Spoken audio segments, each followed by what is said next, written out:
In this session, we talk about drying equipment. We'll start with some fundamental aspects about drying, and then we'll see some specific type of drying equipment and their operations. Now let's start with a simple household example to understand the concept. Now this is about how potato chips are made. So if you know how potatoes are converted into potato chips, those are first peeled, boiled and smashed and mixed with other ingredients and pressed into paste of particular shape. And then the strips are then boiled and steamed and cut into slices. Now the slices are then dried and those dried chips are fried for consumption.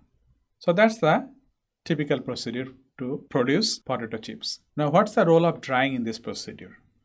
Now the slices, they contain water in an amount which is not suitable for frying. So here drying comes into play, that through drying the water content is reduced to acceptable level and then those sliced formed chips, those are fried. Now this is an example of food processing, and in many food processing operation drying is involved. Now what is drying then, and how is this operation is different from other operations where liquid is removed from a solid? Now drying refers to the removal of relatively small amount of liquid from a solid material. In general, drying is concerned with removal of water, although other organic liquids such as benzene also considered within the domain of drying. Now there is another operation where also we remove water from a solid or liquid substance. For example, for evaporation, where from a solution water is removed, and also evaporation involves removal of relatively large amount of water. On the other hand, the drying, relatively small amount of water is removed from a solid material. The purpose of drying is to reduce the liquid to an acceptable level. This can be the final operation for some cases. For some other cases, like for the potato chips case, that after drying, the chips are fried. Now water can be removed both thermally and mechanically. Through pressing or centrifugation, you can remove water, and for thermal removal of water, we use the vaporization of water. Typically, mechanical removal is cheaper than thermal, and in many operations, liquid is removed to a feasible level before sending to a drying process. Generally, drying refers to the thermal drying process, and more specifically, we'll refer to the thermal removal of water. And water is usually removed as vapor by hot air. Here is a process engineering example. Paper making involves a lot of drying in different stages. Just a brief introduction to paper making. It starts with a fiber water suspension with initially what they term is consistency between 0.2 to 1%, where consistency is defined as gram of fiber per gram of fiber water suspension. So initially we see a very small amount of fiber is there and the rest is liquid, mainly water. Now starting with application of a vacuum, much of the free water is removed to achieve a consistency between 18 and 23%. Next step is a mechanical drying, as we discussed earlier. In many cases, before thermal drying, mechanical drying is applied, and this is the case for this as well. So using a press, water is removed to increase the consistency to 33 to 55% depending on the process. And then drying is applied to further reduce the moisture to 6 to 9%. So the paper has a final moisture content less than 10%, and to reduce to that level, we need to apply many steps, including the final step, which is this thermal drying process. Now the purpose of drying may be different for different processes. It may be simply for easy handling. For example, in the food industry, maybe the paste is not easy to handle to send from one process to another, and that's why drying may be required. For preservation or storage, mainly for food, the moisture content should be reduced to some level to preserve those for long time. And also for reduction in cost of transportation. If the water content is suppose 30, 40, 50%. So if you want to transport this, by drying is one option to further reduce the water content. And also for achieving desired quality of product, some food item or also the paper, it needs to have moisture below certain level. Now dryers may be of many different types, and that depends on based on a number of criteria. One is the mode of operation. Some dryer are batch dryer, some dryer are continuous dryer. Depending on the pressure inside the drying equipment, it can be either vacuum or pressurized. Depending on the solid handling, it can be steady, or in some cases, solid materials can be fluidized and be dried by using, say, hot air. And there is another classification based on the mechanism for adding heat to the process. Now, based on the mechanism for heat addition, dryers are characterized in mainly two different types. One is the direct, another is the indirect. There is other types as well where heat is added by dielectric, radiant or microwave energy. Those all just categorized as one type. But the main type are these two, direct and indirect dryer, where for the direct dryer, the solid is directly exposed to hot gas, typically hot air. On the other hand, for the indirect dryer, heat is transferred to the solid from an external source such as condensing steam, usually through a metal surface. So there is a barrier between the heating medium and the solid for indirect drying. Now the direct drying also, it's run as an adiabatic process, and indirect drying run as non-adiabatic process. Now in many processes, this direct heating is used. However, there are some pros and cons for this process. In general, it's less costly because of the absence of tubes or jackets. Simply hot air is blown over the solid and thus moisture is removed. We can have better control of temperature simply because the solid temperature cannot go beyond the temperature of the air, so that provides easy control. It's relatively simple to ensure that the material is not heated beyond a specified temperature. Drying, in many cases, for example, the food industry, there are heat sensitive materials. Also for the pharmaceutical products, many products are heat sensitive. So for these cases, this direct drying gives more control over the temperature. However, the overall thermal efficiency is less due to the loss of energy in the exhaust gas.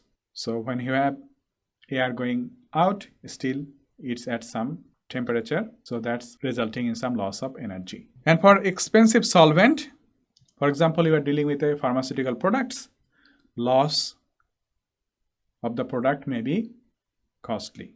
So the operation becomes a little bit difficult to prevent the loss of product. In terms of fluffy and powdery materials, there may be significant loss.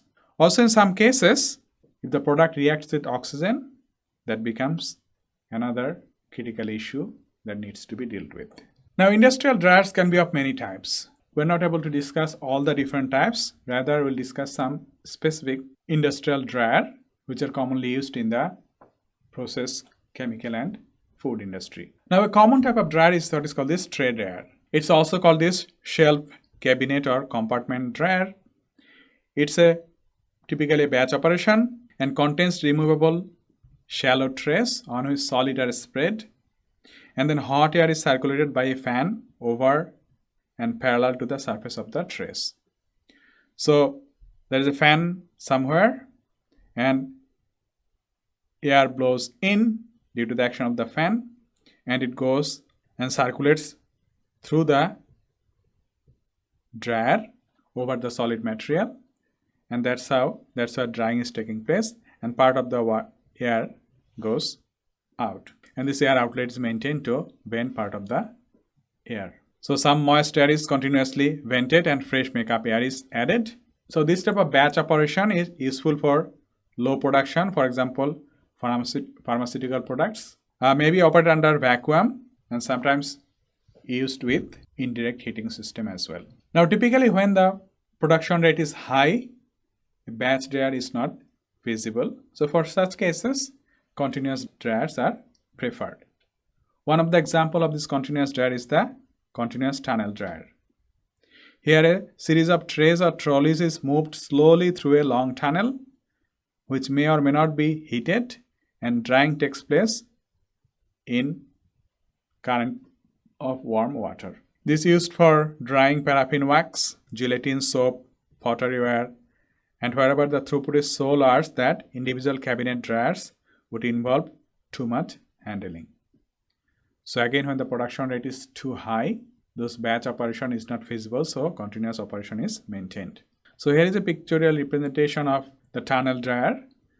Material is moving in this direction through the tunnel, and you see air is fresh air coming out, becoming heated. It's heated and then circulated in an opposite direction of the material. So this countercurrent flow, it can be also co-current. So the material is coming from this side, also air is coming from this side, and then they flow in the same direction. So both co-current and countercurrent tunnel dryers are used. Another continuous dryer is the rotary dryer. It consists of a revolving hollow cylindrical shell. It's horizontal or slightly inclined towards the outlet for removal of product.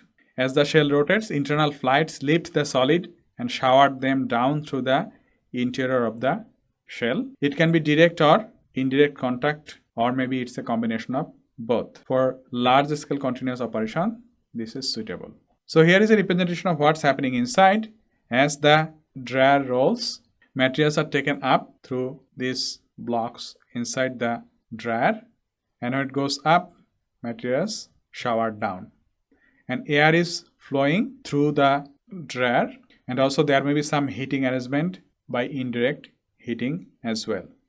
So when materials is being showered down, air is flowing, and in contact with the air, the drying takes place. Another type of dryer is the drum dryer. This is more useful for more of a paste-like materials. It consists of slow revolving heated metal roll. So this roll moves through the feed here. So a thick layer of the slurry is on the drum, and the drum rotates, and from inside this drum is heated, and because of this heat, moisture is removed, and this materials gets dried as it moves slowly, as the drum moves slowly, and the material finally, the dried material is collected at the end in the form of, say, cake. This is similar to the cake filtration process as well. So again, these are suitable for handling slurries or paste of solids. Another type of drying operation quite common in the dairy industry is the spray dryer. A suspension of solid particles is sprayed into a vessel through which a current or hot gas is passed. So what's happening here is the feed is sprayed through atomizer to small particles, and air either comes from the same direction or the opposite direction, and when these small particles comes in contact with air, they are dried to produce fine powdered material. Now this is often used for, say, dairy product. The idea is that through this atomization process, small particles are created, and that gives a very large surface area for drying to take place within very short time. Now for some materials, long-term exposure to hot gas may be detrimental for the product itself. So in such cases, this is very efficient operation. So again, it gives large interfacial area and resulting in a high rate of evaporation. Examples are dried milk powder and urea pellets. The flow of gas and liquid may be counter or co-current. Now some basic principles about drying. When you think about what's the temperature pattern, the way temperature vary in a dryer, it depends on the nature and liquid content of the feedstock, the temperature of the heating medium, the drying time, and allowable final temperature of the dry solid. The overall pattern remains similar, and the drying time may range from few seconds to many hours. For example, for a spray dryer, it may be few seconds. On the other hand, for a tray drying process, it can be few hours. So here are two of the examples of the temperature profile in a dryer. So first one is a batch. and the second one is a continuous countercurrent dryer. So for the batch dryer, if you draw the temperature profile along with time, for the heating medium, there is a continuous flow of the hot gas, and for the solid, initially the temperature goes to a value where continuous removal of moisture takes place, and the bulk of the time the temperature remains the same. Now at the end, the vapor along with the solid temperature rises. For a continuous countercurrent dryer, what we have here, the temperature profile of the solid remains the same. However, for the hot gas along the length, there is a decrease in the temperature. Now to calculate the overall heat requirement, you need to heat the feed in the solid plus liquid to the vaporization temperature.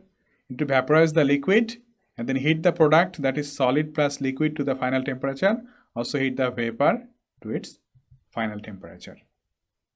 So if you use the notation that TSA, that's the feed temperature, TV, that's the vaporization temperature, TSB, the final product temperature, TVA, the final vapor temperature.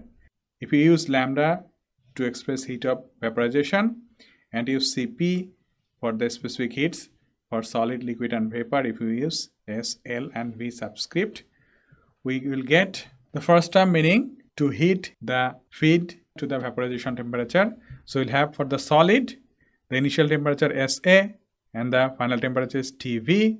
So CPS TV minus TA, this is for the solid, and this is for the liquid part in the solid. Now here you see we use the notation X. This is mass ratio, meaning it's mass of liquid per mass of solid. So now the second part, to remove the liquid from the solid. So if XA is the initial solid content and XB is the final solid content, so removal is XA minus XB.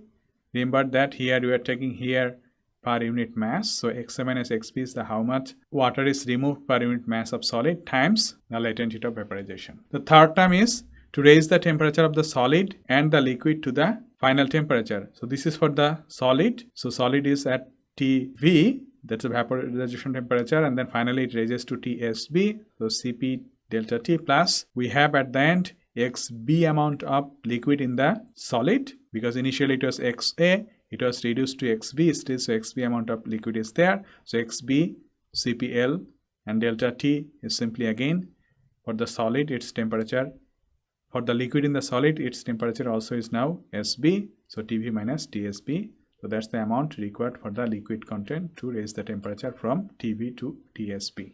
Also for the vapor, it needs to raise from this vaporization temperature to the final temperature. So this is amount of vapor per unit mass of dry solid times its Cp times delta T to raise the temperature of the vapor. So if we add those four, that's the total heat requirement per unit mass. Now other consideration here is that the basic heat transfer equation remains valid. Meaning that Q equals UA delta T, that is used. Here A is the heat transfer area, delta T is the average temperature difference. So that's why there is the delta T bar. However, for many cases it's really very difficult to determine the heat transfer area. So here are a few examples. So these are different cases. Here the air is flowing over the solid. For this case, air is flowing through the solid in a cross flow. Here is a fluidized bed where air is flowing through the solid bed. Here is a drum dryer case where air is flowing across these solid particles. So here is another case where air goes through the solid particles. Now for all of these cases, how to determine the area, that becomes something complicated. So what is A? So for tray dryers and moving belt dryer, horizontal surface carrying the wet solids, that can be the area. For drum dryer, the active surface area of the drum can be considered as the drying area.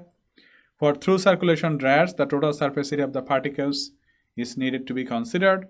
For some dryers, for example, the screw conveyor or rotary dryer, effective area is really hard to determine. Now for unknown area, a volumetric heat transfer coefficient is used. So instead of using the equation Q UA delta T, we use something like Q UA and use the volume here. Here UA, which is volumetric heat transfer coefficient.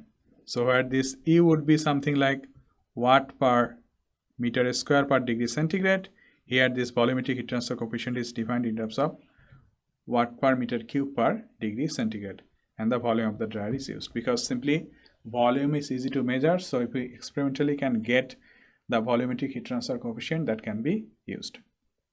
So heat transfer coefficient can be predicted only approximately, and empirical data are needed for accurate design. So use empirical correlations to determine the volumetric heat transfer coefficient instead of the heat transfer coefficient based on area. Now there is another concept which is called this equilibrium moisture content. Now when a wet solid is brought in contact with a stream of air, the air has a certain humidity. So after a certain time, the air and the solid materials will be in equilibrium with each other. And after a definite moisture content, beyond which the moisture cannot be removed from the solid. This is known as the equilibrium moisture content of the solid for the specified air and its humidity. Now depending on the type of materials, the equilibrium moisture content varies greatly. Say for non-porous insoluble solids, glass, wool or kaolin tend to have low equilibrium moisture content. However, certain spongy cellular materials of organic and biological origin, for example wool, leather or wood, show large equilibrium moisture content. Also, typical food materials show large equilibrium moisture content, and equilibrium moisture content somewhat decreases with an increase in temperature. Now, here are some examples of equilibrium moisture content. So, on x-axis there is the relative humidity of air, and here is this equilibrium moisture content or content of different substances. Say for number 1, this is for paper. So, and number 2, this is for wool. You see a high equilibrium moisture content. Number 3 is the silk. Number 5 is the soap. And so number 4 is the kaolin here. So now you see here, if the relative humidity of the air is 50%, the equilibrium moisture content of paper is around 5.5 pounds per 100 pound dry material. So that's a dry basis. So what it means that if you really want to dry the paper below, say suppose 4%, you should have a air whose relative humidity is below 30%. So again, equilibrium moisture content depends on the humidity of the air. So in that case, relative humidity of the air. So in that case, you can use air of lower relative humidity if you need to further increase the moisture content of the material. Here are some other examples. Here also like the relative humidity of air, and we have the moisture content on this axis for certain materials: cellulose, egg, albumin, potato starch, beef or potato. So you see here, as the humidity, relative humidity increases, the equilibrium moisture content also increases significantly. Now as the equilibrium moisture cannot be removed, so we use the concept what is called this free moisture. So again the air entering a dryer contains some moisture, and a wet solid cannot reach a moisture content below its equilibrium. So free moisture is defined as the moisture that can be removed. So if Xt is the total moisture content of a substance and X star is the equilibrium moisture, X becomes Xt minus X star. So X will use this notation to denote free moisture, meaning the moisture that can be removed. Here is one example. If air with 57% relative humidity is used to remove moisture from air, and if the paper has 17 pound water per 100 pound of dry materials, the equilibrium moisture content of paper is 6 pound water per 100 pound of dry materials. So the free moisture is 11 pound of water per 100 pound of dry materials. So for this case, if you want to dry the paper below 4 pound per 100 pound of dry materials, the air should have a relative humidity of less than 30%. So that relates to this curve. If we have a 57% relative humidity, so the equilibrium moisture is 6 pound moisture per 100 pound dry materials. So if initially it has got 17 pound moisture per 100 pound materials, only 11 pound moisture can be removed using the air having a relative humidity 57%. Here we discuss briefly about the rate of drying. So here you see that moisture content decreases with time. However, the rate of change is not the same always. Initially, the rate is slower and then it becomes constant after a certain time and follows some constant value. Then again, the rate changes, and then at certain point, beyond the equilibrium moisture, the moisture cannot be removed.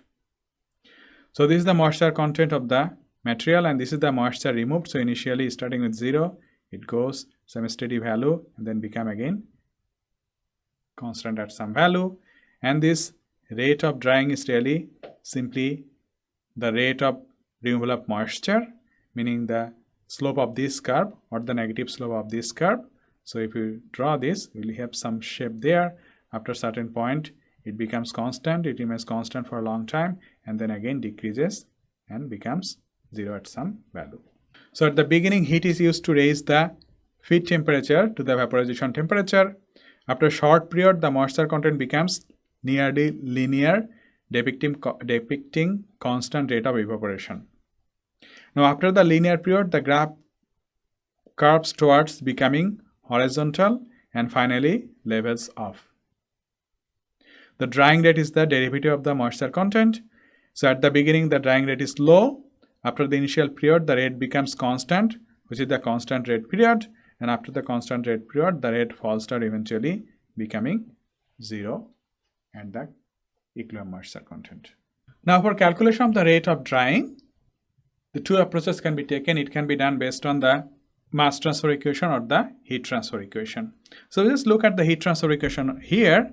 So the amount of moisture removed will be amount of heat transferred, and that's given as the heat transfer coefficient times delta T times the area over the latent heat of evaporation. So again, the amount of heat transferred to the material divided by the latent heat of heat transfer, that will give the rate of evaporation during the constant drying rate period. Usually the heat transfer equation is used because there is less uncertainty in the driving force, meaning at the temperature difference. The heat transfer coefficient for gas and turbulent flow, gas in turbulent flow parallel with the surface of solid can be obtained by this equation, which is the relation between the Nusselt number, Reynolds number and the Prandtl number. So if you can determine the Reynolds number, if you can determine the Prandtl number, you can get the Nusselt number. From here, using the equivalent diameter and the conduction heat transfer coefficient, you can get the heat transfer coefficient. And once you get the heat transfer coefficient, the temperature values are known, and if the area of heat transfer is known, simply dividing it by the latent heat of evaporation, you can get the rate of removal of moisture during the constant drying rate period. Now to make the mathematical representation simple, some simplified representation of the drying curve is used. Here, this drying rate is considered initially a constant value, and then after that time it considered to be linearly changing with the moisture content. Now again, if you draw the same in terms of the equilibrium moisture, so the curve will simply shift to 0 because this is the equilibrium moisture and materials cannot be dried below the equilibrium moisture. So if you plot it in terms of free moisture, so it will start from 0. So the curve will simply shift to the left. So again, in this session, we just talked about some fundamental aspects of drying. We looked at some drying equipment, their operating principles, and we looked at some heat transfer aspect of the drying process, how to get the drying rate, also defined the drying rate and graphical relation between drying rate and the moisture content.